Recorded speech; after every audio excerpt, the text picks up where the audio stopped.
car! Get out from my car! You barren woman is over! Sir, please give me some place to rest. My husband kicked me out. Billionaire misjudged, a woman by calling her a gold digger. Unaware she will steal her heart. Hello, Mr. Hope fans, this is another one. Let's all enjoy. Jordan Carter was the kind of man people described in quick whispers. Successful, private, sharp-eyed. In his early 30s, he'd built his money the hard way, and lately he'd been building walls even faster than he built businesses. He barely looked up until a soft voice stopped him. "Excuse me, sir." Jordan froze, standing by the gate, right where deliveries usually dropped off packages, was a woman who looked like she belonged on the cover of a magazine, not outside someone's home asking for help. Her hair was neatly styled, her lashes long and delicate, her makeup clean and elegant. Her outfit wasn't flashy, but it was polished, like someone who took pride in herself even on a bad day. But her eyes were tired, and they held a kind of quiet fear that didn't match the rest of her. Jordan's jaw tightened. "Can I help you?" he asked, though his tone already carried suspicion. The woman swallowed. "My name is Aaliyah King," she said softly, her voice shaking just enough to reveal she was fighting tears. I don't have anywhere to go right now. Please, I'm not asking for much. I just need a place to sleep, eat, and rest, just for tonight." Jordan blinked once, hard. Aaliyah King, a stranger, at his gate, looking like that. His mind didn't go to compassion first. It went to memories, to betrayal, to the kind of sweet voice that asked for just one favor, and later left you counting what was missing. He laughed without humor. "So that's the plan now?" he said. "Show up at a man's gate dressed like trouble, batting your lashes, asking for just one night?" Aaliyah's face fell. "No, sir, it's not like that, I swear." Jordan stepped closer, his voice dropping. "You don't even know me. You picked this house for a reason, and I'm not interested in being anyone's target." Her lips trembled.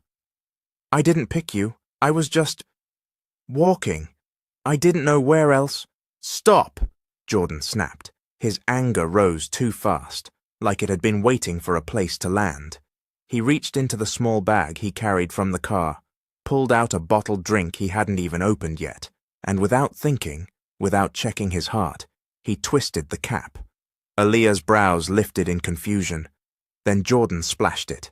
The cold liquid hit her shoulder and front of her blouse, dripping down like a cruel joke. Aaliyah gasped, stepping back as if the humiliation had slapped her harder than a hand ever could. Jordan's breath came heavy. For a second, he looked at her the way you look at a mistake you can't undo. Aaliyah didn't yell. She didn't curse. She simply stood there, blinking fast, trying not to cry. Then she whispered, "You didn't have to do that." Her voice carried something that made Jordan's stomach twist, hurt mixed with dignity. Aaliyah turned away slowly, holding her bag close to her chest, as if it was the only thing she had left. She walked down the road with careful steps, like even the ground beneath her didn't deserve the weight of her shame. Jordan watched her go, his chest tight, his pride stubbornly insisting he'd done the right thing. But deep down, somewhere beneath the anger, something else whispered, "What if you're wrong?" And for the first time in a long time, Jordan Carter didn't feel powerful. He felt exposed. Minutes after Aaliyah disappeared down the road, the air around Jordan Carter's gate felt different, too quiet, too heavy, like it was holding its breath. Jordan stood there with his briefcase hanging at his side, staring at the wet streaks on the driveway where the drink had splashed. His phone buzzed again, but he didn't answer. His throat felt tight, and the anger that had flared so fast was already burning out, leaving something worse behind: regret. "Mr. Carter," the voice came from the small security booth beside the gate. Reggie Thompson, Jordan's longtime gate attendant, stepped out carefully. Reggie was a middle-aged black man with calm eyes and a steady way of speaking, the kind of person who'd seen enough of life to recognize real pain when it walked past him. Jordan didn't look at him. "Yeah?" Reggie hesitated, then nodded toward the road where Aaliyah had vanished. "That woman, she wasn't playing you." Jordan's jaw tightened again, more defensively this time. "You don't know that." Reggie's expression didn't change. "I know desperation when I see it, and I know dignity too. She had both. People who hustle don't ask like that. They demand, they flirt, they bargain." He paused. "She didn't bargain, sir. She begged." Jordan's stomach turned. Reggie took a breath. "I overheard her on the phone before you came out. She was trying to call someone. She kept saying, 'Please, I don't know where to go.' Then she said something that stuck with me." Reggie's voice softened. "She said, 'My husband put me out.'" Jordan's eyes finally snapped to him. "Her husband?" Reggie nodded. "Yes, sir. She ain't out here chasing money. She's out here trying to survive." Jordan swallowed hard. The picture in his head, gold digger, scammer, opportunist, shattered, and in its place, he saw what he'd ignored the first time. Those tired eyes, that trembling voice, that quiet dignity after humiliation. Jordan's pride fought to stay standing, but his conscience hit harder. Without another word, Jordan tossed his briefcase onto the front seat of his car and jogged down the sidewalk in the direction Aaliyah had gone. His dress shoes slapped the pavement, and with every step, his chest tightened more.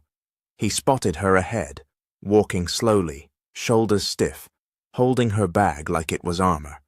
Her blouse was still damp, and the sun made the wet fabric shine in a way that felt like it was announcing her shame to the world. "Aaliyah!" Jordan called. She stopped but didn't turn around right away. When she finally did, her face was composed, but her eyes were glassy. Jordan slowed, breathing hard. Up close, she looked even more exhausted than before. Beautiful, yes, but not the confident kind of beauty people envy. This was the beauty of someone trying not to fall apart in public. "I'm sorry," Jordan said, the words rough like they hurt to say. "I was wrong." Aaliyah blinked. "You don't know me," she replied quietly. "But you judged me anyway." Jordan lowered his gaze.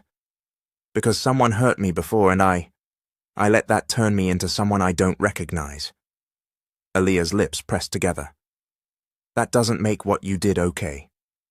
"It doesn't," Jordan admitted immediately. "And I won't excuse it. I want to fix it if you'll let me." He stepped back, giving her space. "Come back. You can have the guest room, food, a shower, rest, no strings attached, I swear." Aaliyah studied him carefully, like she was searching for a hidden trap. When she spoke again, her voice was small but steady. "Why should I trust you?" Jordan's eyes lifted. "Because you shouldn't have to sleep outside tonight because of my bitterness." Silence stretched between them. Then Aaliyah exhaled shakily. "One night," she said, "just to rest, and in the morning, I'll leave." Jordan nodded quickly. "That's fair." As they walked back toward the gate together, Reggie opened it with a quiet, satisfied nod, as if he'd just watched mercy win a battle. Inside the house, the front door swung open before Jordan even reached it. A woman with silver-streaked hair and a stern, loving face stood there, hands on her hips. This was Miss Evelyn Nana Eve Harper, Jordan's live-in housekeeper, who had helped raise him after his father passed. She wasn't family by blood, but she was family by backbone, and she could read Jordan's spirit like a book. Her eyes moved from Jordan to Aaliyah's damp blouse, to Jordan's guilty face. "Oh, Jordan," Nana Eve said quietly, disappointment woven through her words. "What did you do?" Jordan opened his mouth, but nothing came out. Aaliyah lowered her eyes, clutching her bag. And just like that, the truth Jordan had tried to bury all these years rose to the surface again, loud enough to haunt the whole house. Because this wasn't only about Aaliyah. It was about the kind of man Jordan Carter was becoming, and whether love could still reach him before it was too late. Later that night, after Aaliyah finally fell asleep in the guest room, Jordan stood in the hallway outside her door, listening to the quiet. The house smelled faintly of warm food and clean soap, simple comforts that suddenly felt sacred. Nana Eve had given Aaliyah a fresh robe, warm tea, and a plate of food without asking too many questions. Reggie had gone back to his booth. The world had settled, but Jordan couldn't. He kept seeing Aaliyah's face at the gate, how she held herself together like breaking was not an option, and the question gnawed at him, what happened to her? As Jordan stared at the closed door, the story of Aaliyah King didn't begin at his gate. It began earlier that same morning, in a different house, under a different roof, where love had turned into blame. Aaliyah stood in front of the bathroom mirror, smoothing the collar of her blouse with slow hands. Her lips were pressed into a calm line, but her eyes were puffy, like she'd been crying before she decided she was done crying. On the nightstand beside her bed sat a small Bible with worn edges and a sticky note that read, "Keep believing." Behind her, a voice cut through the room like a slap. "Why are you taking so long?" he snapped. Marcus King, Aaliyah's husband, leaned against the doorway with a scowl. Marcus was a handsome black man in his mid-30s, the type people admired from a distance. Sharp suit, confident walk, expensive watch. But at home, his confidence turned cruel. He carried his pride like a weapon, and lately he'd been aiming it at Aaliyah. Aaliyah didn't turn around fast. She stayed gentle. "I'm almost ready," Marcus scoffed. "We been almost ready for 5 years, Aaliyah." Her shoulders tensed, but her voice stayed low. "Please don't start. Don't start." Marcus stepped closer. "You think I enjoy this? Watching everybody else have kids while I'm stuck in a house with—" He paused, letting the insult hang like smoke. "With a woman who can't give me a child." Aaliyah finally turned to face him. Her eyes shimmered, but she refused to let tears fall. "That's not fair," Marcus laughed, bitter. "Life ain't fair. My mama asks me every Sunday, 'When you gonna make me a grandma?' My friends ask, my co-workers ask." He pointed at her like she was the problem standing in his way. "And every time, I got a cover for you." Aaliyah's chest rose and fell. "We said we'd do this together." "We are doing it," Marcus barked. "That's why you're going to that hospital today. They gonna tell you what's wrong, and we gonna fix it. I'm tired of waiting." Aaliyah glanced down, then whispered, "What if it's not me?" Marcus's face hardened. "It's you," he said flatly, like it was a fact he'd already decided. "Because I'm fine." Aaliyah didn't argue. She stepped past him, grabbed her purse, and paused at the bedroom door. Her fingers brushed the worn Bible on the nightstand, like it was the only thing keeping her steady. In the living room, the driver was waiting. Derek Miles was a quiet, professional black man in his 40s who'd worked for Marcus for years.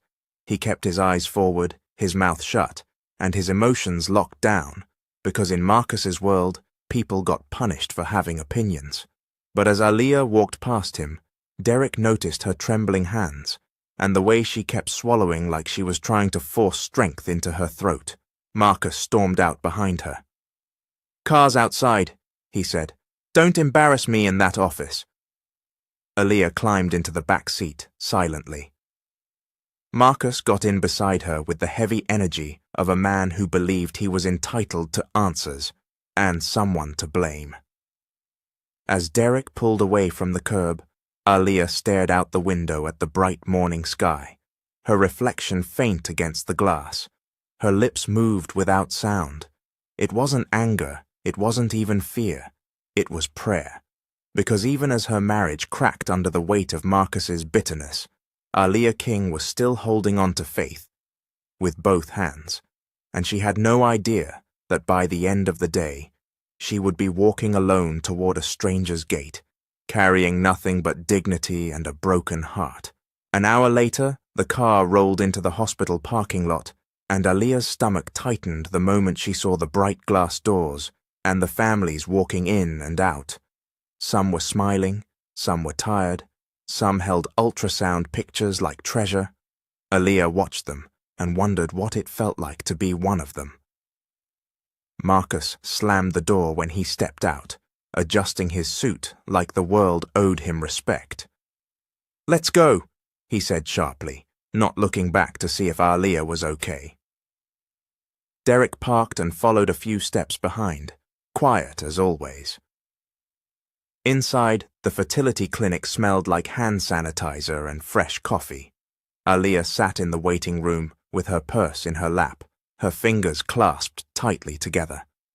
Marcus sat beside her, tapping his foot like patience was a punishment. When the nurse called their names, Marcus stood first. "Finally," he muttered. They were led into an office where a woman in a white coat entered with a clipboard and a professional calm that made her feel like the only steady thing in the room. "This is Dr. Danielle Wright," the nurse said, warmly, before stepping out. Dr. Wright was a black woman in her late 30s with neat braids pulled back and intelligent eyes that didn't miss details, especially not emotional ones. She greeted them with a firm handshake and a kind smile. "Mr. and Mrs. King," she said. "I'm glad you both came in today." Marcus leaned back as if he owned the chair. "We're here because she needs answers," he said, nodding toward Aaliyah like she was a case file. Aaliyah flinched slightly, but kept her voice gentle. "We both do," she corrected softly. Dr. Wright's gaze moved between them. "That's exactly right," she said. "Infertility is a couple's issue, not a woman's issue. So we run tests on both partners." Marcus's smile turned stiff. "I already told you, I'm fine." Dr. Wright didn't argue. "We'll let the results speak." The next hour was uncomfortable. Aaliyah went through her exams quietly, cooperating with every instruction. Marcus, on the other hand, seemed irritated by the process, like medicine was offending his pride. When the nurse asked him questions, he answered with impatience. When he had to do his part, he rolled his eyes and muttered under his breath. When it was finally over, they returned to Dr. Wright's office to wait. Aaliyah stared at a framed quote on the wall that read, "Hope is not a feeling, it's a decision." Marcus stared at his watch. Then Dr. Wright returned with a folder, her expression serious but not cruel. "Okay," she began, sitting across from them. "I have your results." Marcus leaned forward instantly. "So what's wrong with her?" Aaliyah's heart pounded, but she lifted her chin. Dr. Wright opened the folder. "Aaliyah's results look normal," she said plainly. "Her hormone levels, her reproductive health, everything indicates she's capable of conceiving." Aaliyah's breath caught, half relief, half shock. Marcus's face hardened. "That's impossible," Dr. Wright continued, calm and direct. "However, Marcus, your results show significant issues with sperm count and motility. Based on these findings, the primary cause of the fertility struggle is coming from your side." The room went silent. Aaliyah stared at Marcus, not with victory, but with sadness, because she already knew what his pride would do with this truth. Marcus stood up so fast his chair scraped the floor. "No," he snapped. "That test is wrong." Dr. Wright kept her voice steady. "I'm sorry this is hard to hear, but these results are clear. There are options, treatment plans, lifestyle changes." Marcus slammed his palm against the desk. "Options?" he shouted. "You telling me I'm the reason my family name stops with me?" Aaliyah stood too, reaching out. "Marcus, please, don't touch me," he barked. yanking his arm away like her kindness insulted him. Then he turned his anger upward, like heaven was the enemy. "So this is what God does?" Marcus said, eyes wild. "I serve him, I work hard, and he embarrasses me like this? God has disappointed me." Aaliyah's eyes filled. "Marcus, don't say that." Marcus grabbed his car keys, breathing hard. "We're leaving." Dr. Wright rose, her tone firm now. "Marcus, listen to me. Blame won't solve this. Your wife has carried shame that never belonged to her. The next step is accountability." Marcus shot her a look of pure hatred. "You don't know my marriage." He stormed out. Aaliyah stood frozen for a moment, then turned to Dr. Wright with trembling lips. "Thank you," she whispered, though it sounded like pain. Dr. Wright softened. "Aaliyah," she said gently, "you deserve safety. Don't let anyone convince you otherwise." Aaliyah nodded, wiping her face quickly before rushing out to follow Marcus. In the hallway, Marcus was already marching toward the exit, shoulders tense, jaw clenched, moving like a man who had just been exposed and was determined to punish someone for it. And as Aaliyah hurried behind him, she didn't realize the truth had just lit a fuse. Because Marcus wasn't going home to heal. He was going home to break something. And Aaliyah was about to find out exactly what. That same afternoon, the moment the car doors shut, the inside of the vehicle felt like a cage. Derek Miles sat behind the wheel, hands steady at 10 and 2, eyes forward. He'd driven Marcus King through business deals, parties, and meetings, but he had never felt the air in the car this poisonous. Marcus's breathing was loud, his knee bounced, his fingers tapped against his thigh, like his anger needed somewhere to land.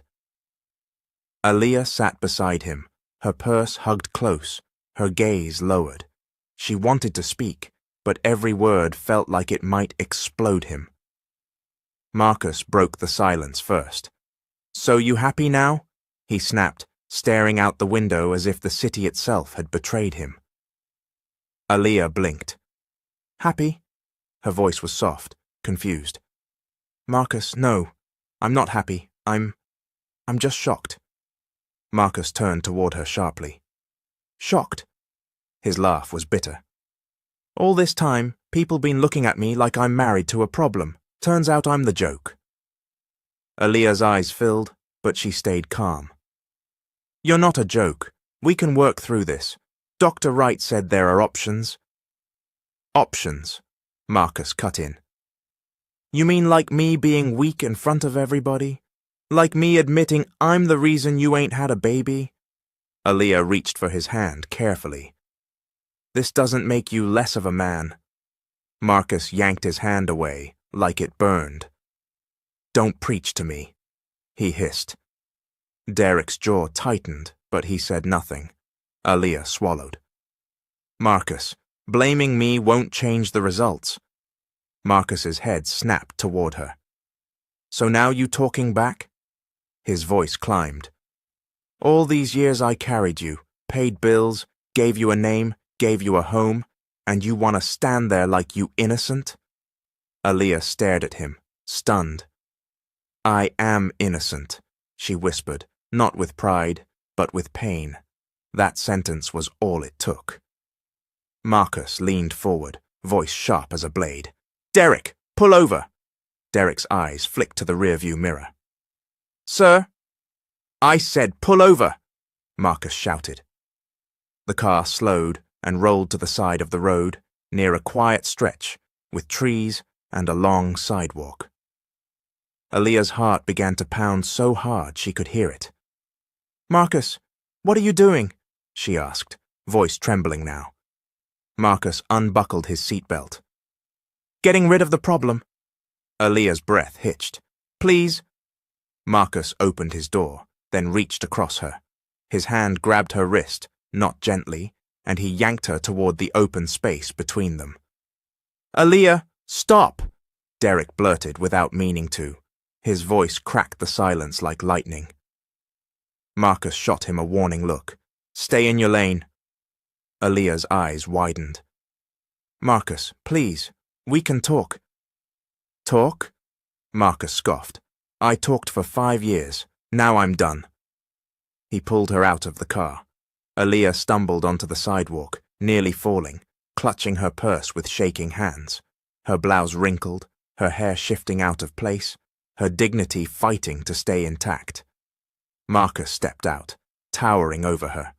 Then he did something that felt like a final funeral bell. He grabbed his wedding ring, slid it off his finger, then reached for Aaliyah's hand. No, she whispered, pulling back. Marcus snatched her hand anyway and yanked her ring off. This marriage is over, he said coldly. You're not coming back to my house. Don't call me. Don't look for me. Don't ever show your face around me again. Aaliyah's tears finally spilled, silent and unstoppable. Marcus, I acknowledge your pain, but why are you doing this to me? Marcus's face twisted. Because somebody gotta pay for my humiliation. He turned and got back into the car, like she was trash he'd tossed out. Derek hesitated, hands tight on the wheel. He looked at Aaliyah through the mirror, her trembling body, her wet cheeks, and something in him shifted. Sir, she has nowhere to go. Marcus's voice came like a slam. Drive. Derek's eyes closed for a brief second. Then he drove, because in Marcus's world, refusal came with consequences. Aaliyah stood there as the car disappeared into traffic. For a moment she couldn't move, couldn't breathe, couldn't believe the life she'd built had ended on a roadside like an unwanted package. She wiped her face with the back of her hand, straightened her shoulders, and whispered through shaking lips, God, please don't let this be the end of me. Then she started walking. Each step hurt, not because her feet were weak, but because her heart was. She walked past strangers who didn't notice her pain, past cars that didn't slow down, past houses that weren't hers anymore, and without knowing it, her path was bending toward a neighborhood where tall gates stood like silent judges, toward the place where Jordan Carter would soon rush home from work, toward the moment that would change both their lives forever. That evening, after the house had gone quiet, Aaliyah lay on the neatly made guest bed and stared at the ceiling like it might explain how her life had flipped in one day. The room was warm, bright, and peaceful, too peaceful for the storm still raging inside her chest. Clean white curtains fluttered gently from the air conditioning. A soft lamp glowed on the nightstand. On a chair near the closet sat folded clothes that weren't hers, a simple pajama set, a fresh towel, and a robe placed there with care. She didn't know how long she'd been holding her breath until she finally exhaled and felt her shoulders drop. A knock sounded softly on the door. Aaliyah sat up quickly. Yes? The door opened just a crack, and a woman stepped in with a tray. This was Miss Evelyn Nana Eve Harper, the older woman Jordan had called Nana outside. Nana Eve wasn't small, but she carried herself like someone even bigger people made room for, steady, warm, and unafraid to correct what needed correcting. Her eyes were sharp, but her voice had the softness of a grandmother who had prayed for you before you even knew you needed prayer. I'm not here to interrogate you, baby, Nana Eve said gently, setting the tray down. I'm here to make sure you eat. On the tray was rice, chicken, and vegetables, along with a cup of tea.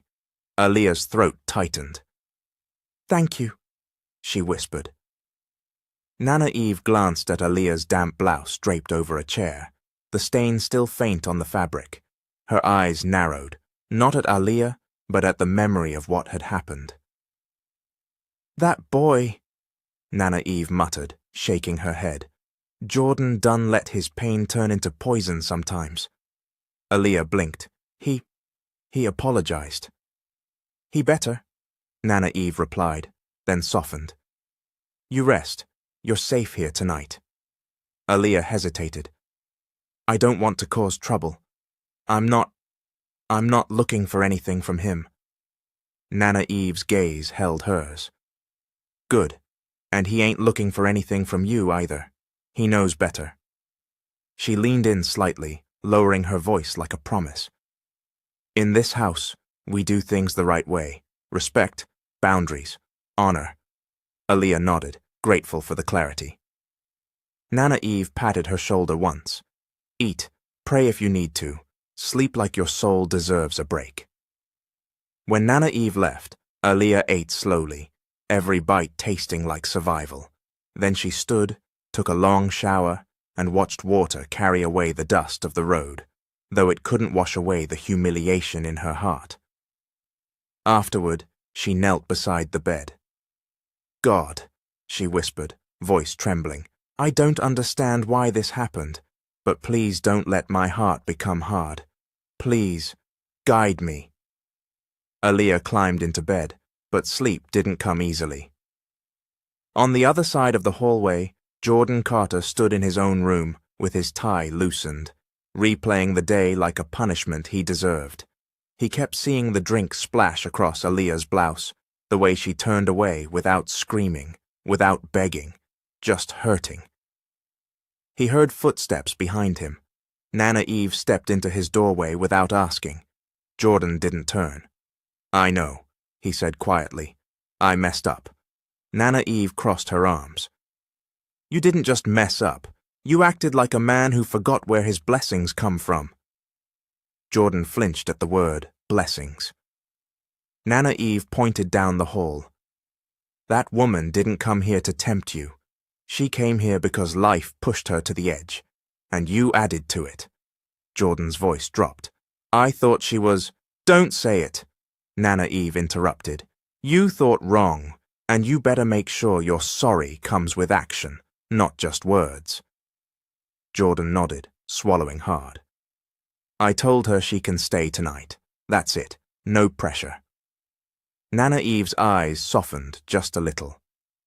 Good, because if you try to use her weakness for your comfort, I'll personally pack your bags and sit you on that porch.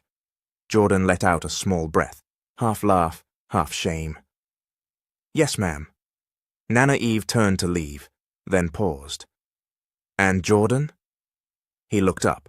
Her voice became gentle.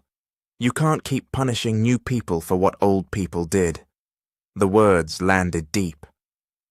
After Nana Eve left, Jordan walked to the kitchen for water. When he passed the guest room, he stopped. He didn't knock. He didn't enter. He simply stood outside the door and spoke softly so Aaliyah could hear without feeling trapped. Aaliyah, he said, if you need anything, food, a phone charger, anything, you can call out. You're safe here, I promise. There was a pause. Then, from inside, Aaliyah's voice came quietly, careful and tired. Thank you, Jordan. He stood there for one more second, then walked away, feeling something unfamiliar shift in his chest. Not attraction, not relief. Something closer to conviction. Because the more Jordan looked at Aaliyah, the more he realized her pain wasn't a performance, and it brought back a painful question Jordan had avoided for years. What happened to me that made me stop believing in good women? The following morning, sunlight poured into the kitchen like God declared a fresh start, whether anyone felt ready for it or not. Aaliyah stepped in quietly, freshly washed and dressed in a simple outfit Nana Eve had given her.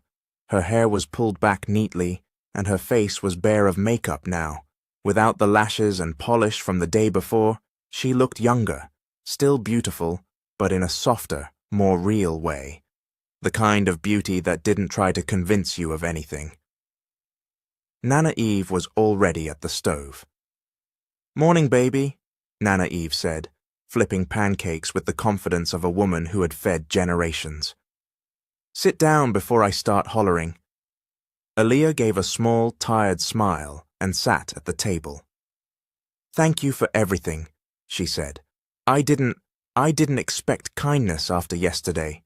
Nana Eve snorted. Kindness ain't something you expect. It's something people choose. She slid a plate in front of Aaliyah.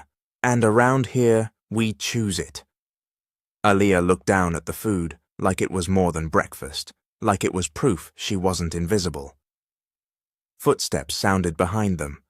Jordan walked in, wearing a fitted white shirt and dark slacks, his hair neatly trimmed, his face clean-shaven.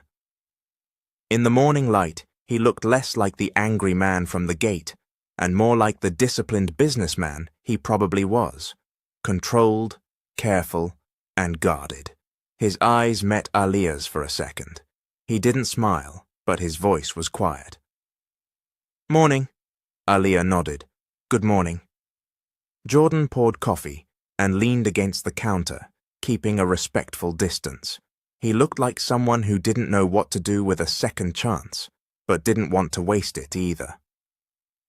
Nana Eve watched him with a look that said, "Try Jesus, not me." Jordan cleared his throat. "How are you feeling today?"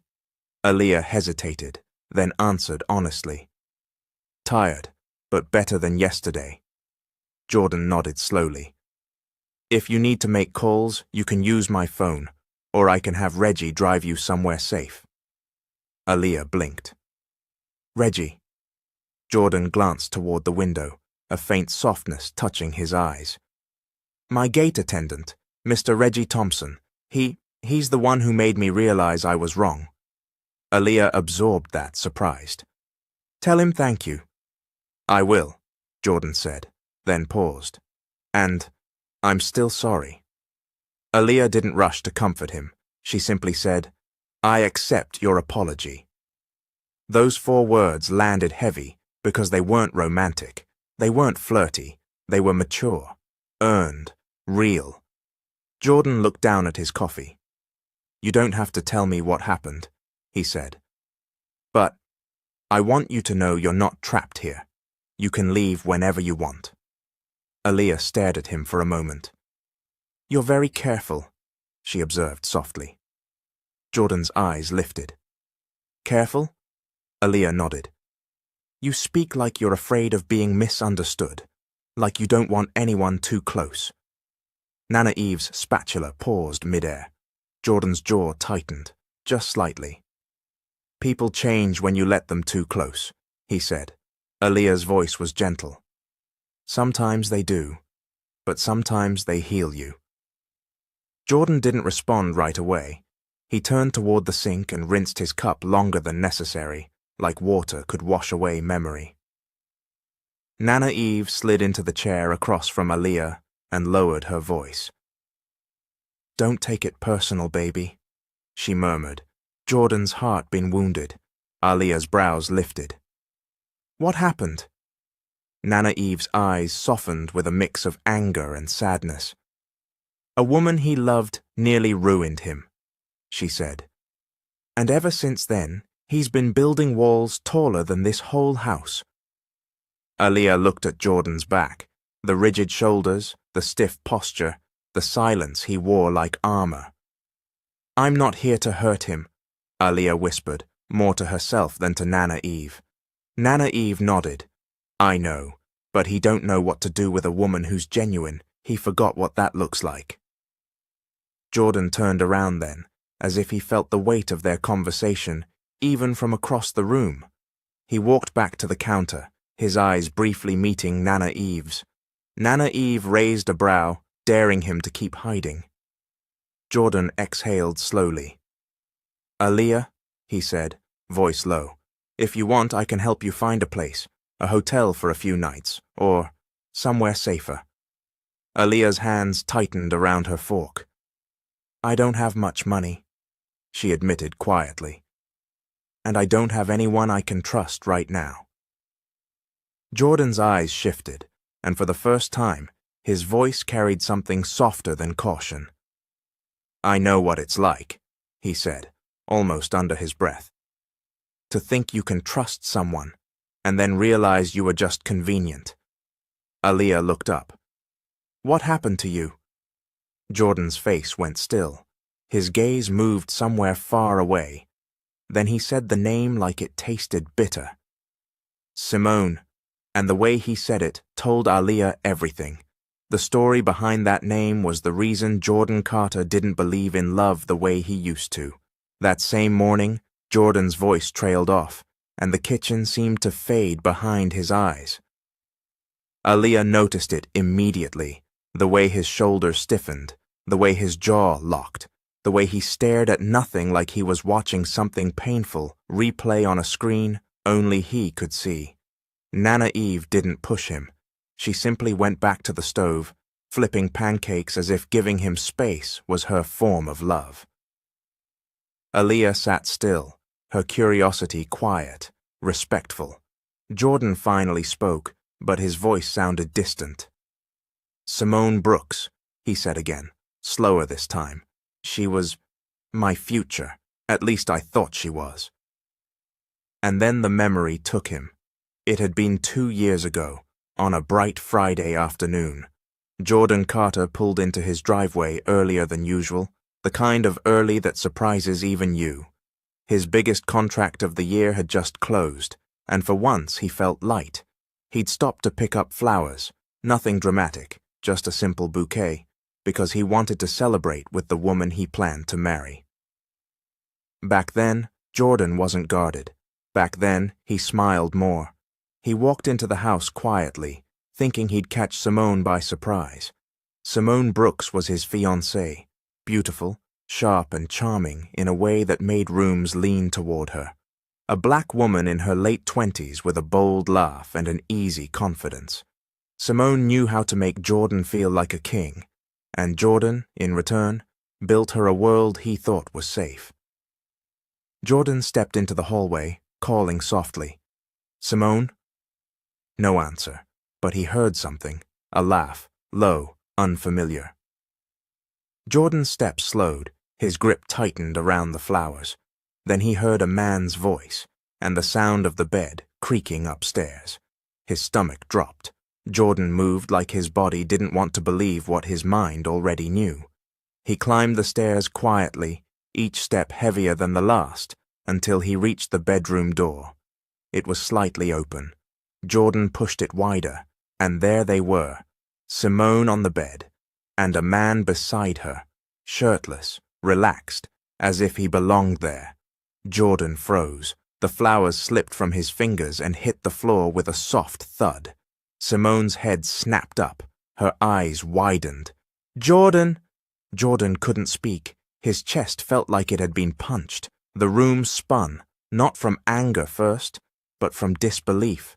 The man sat up slowly, shameless. "So this the guy?" he said, smirking. Jordan finally found his voice, but it came out low and trembling. "How long?" Simone scrambled off the bed, reaching for a robe. "It's not what it looks like." Jordan's laugh was hollow. "It's exactly what it looks like." Simone's mouth opened, then closed. Tears formed fast, but Jordan's heart didn't move toward them. He had seen enough. He turned away and walked downstairs, needing air, needing distance, needing anything but that image. But the betrayal didn't stop at the bedroom door. Jordan went straight to his office, because something inside him whispered that love wasn't the only thing being stolen. He opened his desk drawer, the folder with his business documents, missing. He logged into his laptop, hands shaking, and checked his accounts. A large transfer had been initiated earlier that day. His money, his investment funds, the savings he'd built from scratch, gone. Jordan's vision blurred. He stumbled back, breathing hard. Upstairs, Simone was rushing after him, her voice cracking. "Jordan, please! I didn't mean for it to happen like this." Jordan turned slowly, pain sharpening into something colder. "You didn't just cheat," he said, voice steady now. "You robbed me." Simone shook her head, frantic. He convinced me. He said—" Jordan cut her off. "So you sold me out for a man who didn't even respect you enough to put his clothes on in my house." Simone sobbed. "I'm sorry." Jordan stared at her for a long moment, then picked the flowers off the floor and dropped them into the trash like they meant nothing now. That was the day something in Jordan died. Not his success, not his ambition, his trust. He walked past Simone without touching her, without yelling, without begging for answers. At the door, he paused and said the words that became the foundation of the walls he built afterward. "I will never let anyone make a fool out of me again." Back in the kitchen, Jordan's eyes were darker than before. Aaliyah's heart ached, not because she was excusing him, but because she understood what betrayal does to a person. Now the gate incident made sense. Jordan hadn't only seen a stranger, he had seen a threat, and the question that hovered between them now was simple, but heavy. Could a wounded man learn to trust again, without destroying the next good thing God sent his way? A week passed after the morning. Jordan finally said Simone's name out loud, and the house settled into a strange new rhythm, one built on caution, quiet conversations, and two people trying not to need each other too much. Aaliyah stayed in the guest room, kept her things neatly packed, and moved through the home like a respectful visitor. She helped Nana Eve in the kitchen when she could, washed dishes without being asked, and never wandered into Jordan's private spaces. She made calls too, short ones, careful ones, trying to reach her mother without letting the full weight of her shame spill through the phone. Jordan, on the other hand, became predictably unpredictable. Some days he was kind in small ways, ordering extra groceries without mentioning her, leaving a new phone charger on the counter, paying for a ride when she needed to go to the pharmacy. Other days he retreated into silence, disappearing into his office for hours, like emotions were a weakness he couldn't afford. But even when he went quiet, he never went cruel again. And that mattered. One bright Saturday morning, Nana Eve stood in the living room, holding her purse like a judge holding a verdict. "Both of y'all," she announced, "get dressed. We going to church." Aaliyah blinked. "Church?" Jordan looked up from his tablet. "Nana, No excuses," Nana Eve snapped. "You been walking around this house like a storm cloud with legs. And you," she pointed at Aaliyah gently, "been carrying pain too heavy for one person. We going to sit under the word and let God do what we can't." Aaliyah's throat tightened. She hadn't been to church since her marriage started feeling like a battlefield. Marcus didn't like church. He only liked control. Jordan sighed, clearly ready to argue, then stopped. Something in Nana Eve's tone reminded him he didn't always have to fight guidance. An hour later, they sat in a modest, bright sanctuary, filled with singing voices and clapping hands. The sunlight streamed through clear windows, lighting up smiling faces and Sunday hats. Aaliyah sat beside Nana Eve, hands folded tightly, while Jordan sat on the other side, stiff and uncomfortable, like he didn't know where to put his pain. The pastor spoke about restoration, how God can rebuild what people break, and how love isn't proven through perfection, but through perseverance. Aaliyah's eyes filled. She stared down, letting the words settle into the parts of her that felt shattered. Jordan glanced sideways at her and saw a tear slip down her cheek. Something tugged at him, an emotion he hadn't given permission to exist.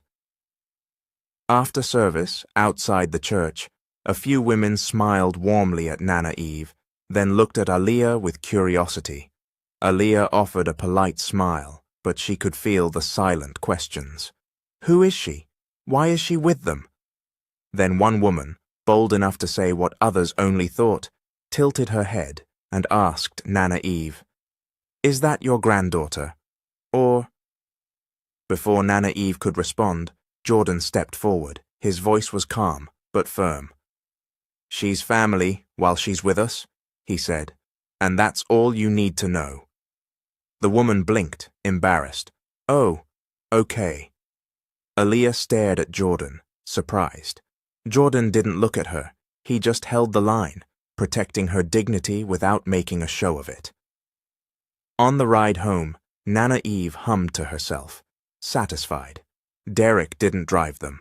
Jordan drove his own car, but the silence between Jordan and Aaliyah felt different now. Not cold, just loaded. When they got home, Aaliyah helped Nana Eve put away food containers from a church member who had insisted they take leftovers. Jordan stood nearby, pretending to check his phone, but watching Aaliyah laugh softly at something Nana Eve said. That laugh did something to him. It made the house feel alive. Later that evening, Aaliyah sat on the back patio with a cup of tea, watching the sky fade into gold. Jordan stepped outside, keeping a respectful distance as usual. "It's peaceful out here," Aaliyah said quietly. Jordan nodded. "That's why I bought this place. Quiet keeps trouble away." Aaliyah looked at him. "Quiet also keeps love away."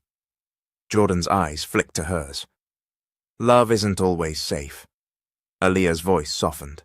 "Neither is loneliness." For a moment, Jordan didn't have an answer. The air between them tightened, filled with a feeling neither of them wanted to name. He could see it in her eyes too, something gentle growing under fear. Jordan cleared his throat. "You've been strong," he said, almost awkward. "After everything." Aaliyah's lips trembled into a small smile that didn't quite reach her eyes. "Strength is what people call you when they don't know what else to do with your pain." Jordan's chest tightened. He wanted to step closer. He didn't. Instead, he asked the question that had been sitting on his tongue for days. "Have you heard from your husband?" Aaliyah's face fell. "No," she admitted, "and part of me is relieved. Part of me is terrified." Jordan's voice dropped. "Terrified of what?" Aaliyah stared into her tea. "That he'll come back pretending to love me, just to punish me again." As if the moment had summoned fate, Jordan's phone buzzed in his pocket. He glanced at the screen, expecting work, but his expression changed. Nana Eve stepped into the doorway behind them. "What is it, Jordan?" Jordan swallowed once, eyes narrowing as he read the message. Then he looked at Aaliyah. "Someone just asked about you," he said quietly. Aaliyah's blood ran cold. "Who?" Jordan's jaw tightened. "Marcus King." That same night, the house didn't feel peaceful anymore. Even with bright lights on and Nana Eve humming softly in the kitchen, a cold tension had crawled into the walls like a warning. Aaliyah sat on the couch, with her hands clasped together so tightly, her fingers ached. Her mind raced through the worst possibilities. Marcus showing up angry. Marcus twisting the story. Marcus dragging her back into shame. Jordan stood near the window, phone in hand, staring out as if he expected headlights to appear at any second. He looked calm on the outside, but the set of his jaw told the truth. He was ready to protect his home and the woman inside it. Nana Eve stepped into the living room, wiping her hands on a towel. "All right," she said firmly. "What did Marcus say?" Jordan turned the phone slightly, showing her the message. "I heard my wife is staying at your place. Don't play hero. Tell her to come home." Aaliyah's breath caught, and her stomach rolled. Nana Eve's eyes narrowed. He's not worried about her. He's worried about control." Aaliyah whispered, "I don't want trouble for you, Jordan." Jordan faced her, voice steady. "You're not trouble. He is." Aaliyah shook her head quickly. "You don't understand him. Marcus doesn't lose. He punishes." Jordan took a step closer, but not too close. "Then we handle him the right way," he said. "We don't panic. We don't hide. We do things clean." Aaliyah's eyes filled. "Clean doesn't stop cruel people." Jordan hesitated, then spoke with quiet authority. "You're not alone anymore." Those words hit her like warmth after a long winter. Still, fear was stubborn. Aaliyah stood and began pacing, struggling to breathe normally. "What if he comes here tonight?" she asked, voice trembling. "What if he makes a scene? What if he tells people—" Nana Eve cut in sharply. Baby, look at me. Aaliyah froze. Nana Eve walked to her and held her shoulders with gentle firmness. Marcus don't own the air you breathe, she said. He don't own your future, and he sure don't own your worth. Aaliyah's lips quivered. I tried so hard. I kept praying. I kept believing he would change. Jordan's expression softened, but pain flickered behind his eyes too, like her words were speaking to the parts of him still haunted by Simone. Aaliyah's voice cracked. And he threw me away like garbage. That sentence broke the wall she'd been holding up all week. Aaliyah sank onto the couch, covering her mouth with her hand, as tears fell fast and heavy. She didn't scream. She didn't shout. She just cried like her heart had been waiting for a safe place to finally collapse. Jordan stood frozen for a moment, unsure. Then he sat on the edge of the coffee table in front of her, keeping his hands to himself, his voice low and careful. You didn't deserve that, he said. None of it. Aaliyah looked up at him with wet eyes. Then why does it feel like I'm the one being punished? Jordan swallowed. Because some people would rather destroy you than admit they're wrong. Aaliyah shook her head, exhausted. I don't know who I am, without being somebody's wife, somebody's problem, somebody's disappointment. Jordan's gaze held hers. You're Aaliyah, he said simply, and that's enough. The room went quiet except for her breathing. Aaliyah wiped her face, embarrassed. I'm sorry, I shouldn't. Don't apologize, Jordan interrupted gently. You're allowed to feel. Aaliyah's eyes searched his face. Why are you being kind to me? Jordan's voice turned rough. Because I know what it's like to be betrayed, and still have to stand up, like it didn't break you. Aaliyah's chest rose and fell. She whispered, I feel safe with you. Jordan's breath caught. That was the moment the air changed, not in a loud way, in a slow, dangerous way, like two lonely hearts leaning too close to a fire they promised not to touch. Jordan stood, as if distance could save him. Aaliyah, we need to be careful. Aaliyah nodded, but she didn't move away. Her voice was small. I don't want to feel alone tonight. Jordan stared at her, fighting himself. He should have walked away. He didn't. What happened next wasn't loud or graphic. It wasn't some wild movie moment. It was two broken people reaching for comfort before they were fully healed. And later, when the lights were off and the house was silent again, Jordan lay awake staring into the dark, heart pounding, regret and tenderness wrestling in his chest. The following morning, sunlight returned like nothing had happened. Aaliyah sat on the edge of the bed, pulling the sheet tighter around herself, her face pale with reality. Jordan stood near the window, rubbing his forehead like he'd made a decision he couldn't undo. Aaliyah spoke first, voice barely above a whisper. That wasn't supposed to happen. Jordan turned slowly, guilt clear in his eyes. You're right. Aaliyah swallowed. It was a mistake. Jordan's jaw tightened. Not because you're a mistake, he said quickly, but because we didn't do it the right way. Aaliyah nodded, tears returning. I'm still married. Jordan exhaled hard. And I'm still healing.